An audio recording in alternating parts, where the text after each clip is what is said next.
రవ్వ లడ్డుకు కావాల్సిన పదార్థాలు: ఎండు కొబ్బరి తీసుకోవాలి. పచ్చి కొబ్బరి వాడకూడదు. పచ్చి కొబ్బరి తొందరగా బూజు వస్తుంది లడ్డులో వాడితే, కాబట్టి ఎండు కొబ్బరి మాత్రమే వాడండి. ఎండు కొబ్బరి అరచిప్ప తురిమాను, దాదాపు 1 కప్పు మైన వచ్చింది. దీంట్లో అవసరమైనంత వేసుకోవాలి. కొందరు కొబ్బరి ఎక్కువ తినరు కాబట్టి కొబ్బరి తినలేని వాళ్ళు ఈ మైన వేసుకోండి. అంటే చిన్న ఒక అరకప్పు మాత్రం వేసుకోవాలి. కొద్దిగా తినగలిగే వాళ్ళు చూసుకొని వేసుకోవాలి.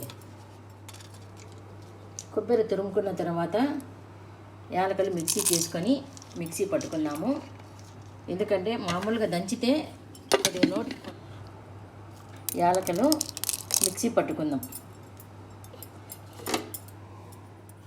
ఇప్పుడు మిక్సీలో యాలకలు వేసాను. యాలకలు మిక్సీలో పొడి చేస్తాము. ఎందుకు పొడి చేస్తున్నామంటే మామూలుగా దంచితే ఒకలు దెబ్బలుగా వస్తాయి. ఇవి పంటి కింద ఎక్కువగా పడితే చిన్నపిల్లల ఆ వాసనకు లడ్డు సరిగా తినలేరు కాబట్టి పొడిగా వేస్తాం. ఇప్పుడు పొడి చేసిన తర్వాత మీకు చూపిస్తాను. చూడండి, పొడి చేశాను. పైన ఉన్నటువంటి పొట్టు తీసేసాను. పొట్టు తీసి ఓన్లీ లోపల గింజతో వచ్చినటువంటి పొడి ఇది. యాలకల పొడి, ఇలాచీ పౌడరు. మనం తీసుకున్న 1 కప్పు చక్కెరను ఇట్లా మిక్సీకి వేసాను. మిక్సీలో పొడి చేసుకోవాలి. డైరెక్ట్గా చక్కెర కలపకూడదు రవ్వ లడ్డుకు. ఇది కూడా పలుకులుగా ఉంటుంది కాబట్టి కరగదు.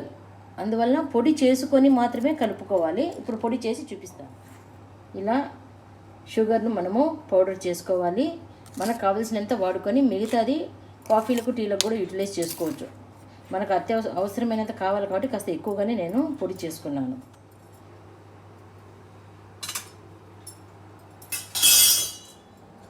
స్టవ్ పెట్టి స్టవ్ మీద బాండ్లీ పెట్టుకున్నాను. ఇప్పుడు నెయ్యి అయితే ఎక్కువ వేసుకోవాలి. నెయ్యి ఎంత ఉంటే అంత రుచి వస్తుంది. ఈ నెయ్యి కాగిన తర్వాత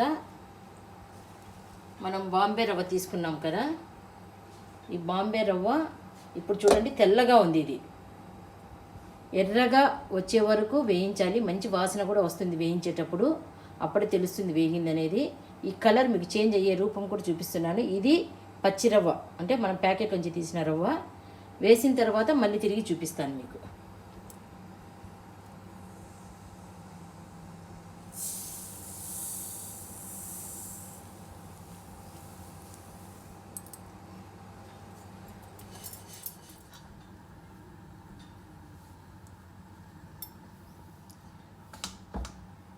బాగా ఎర్రగా వేగింది చూడండి. ఇంతకుముందు మనం వేసినప్పుడు తెల్లగా ఉంది.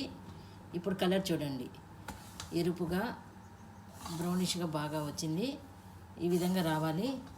ఇప్పుడు ఇంకొక పక్కన స్టవ్ మీద బాండ్లీ పెట్టుకుని జీడిపప్పు వేయించుకోవాలి.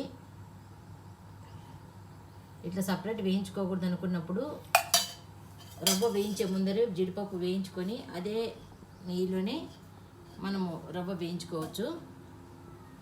నేను సపరేట్గా వేయిస్తున్నాను మీకు.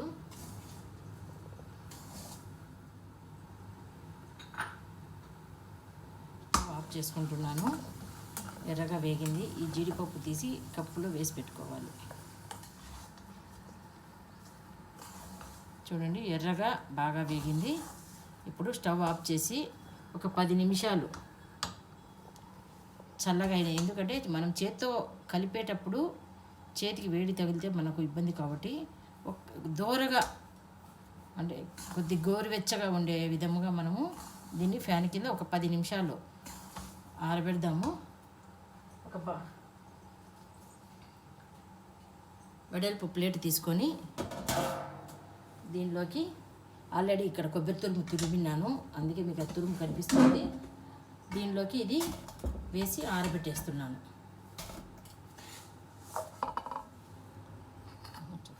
ఇవన్నీ వేసి కాసేపు చల్లారనిస్తాం. ఈలోపు పాలు కాచి గోరువెచ్చగా ఉండేటట్లుగా చల్లారబెట్టుకోవాలి.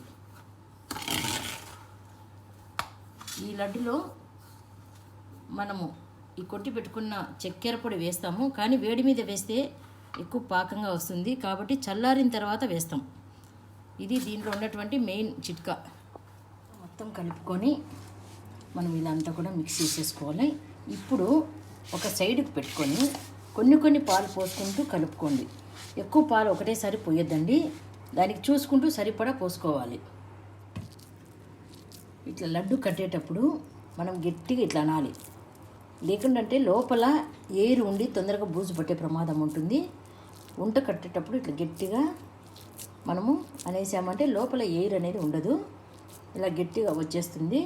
ఇవి వారం నుంచి 10 రోజుల వరకు నిల్వ పెట్టుకోవచ్చు. ఎందుకంటే పాలతో చేస్తున్నాం కాబట్టి నిల్వ అనేది ఎక్కువ రోజులు ఉండవు, ఒక 10 రోజుల పాటు పెట్టుకోగలుగుతాము.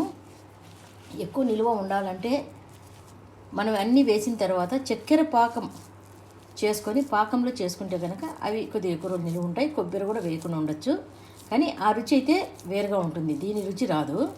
ఇవి 10 రోజులు చేసుకున్నా కూడా అమోఘంగా ఉంటాయి. మీరు ఈ రవ్వ లడ్డు వంటకం ట్రై చేసి చూడండి. మీకు నచ్చితే లైక్ చేయండి, సబ్స్క్రైబ్ చేయండి, షేర్ చేయండి.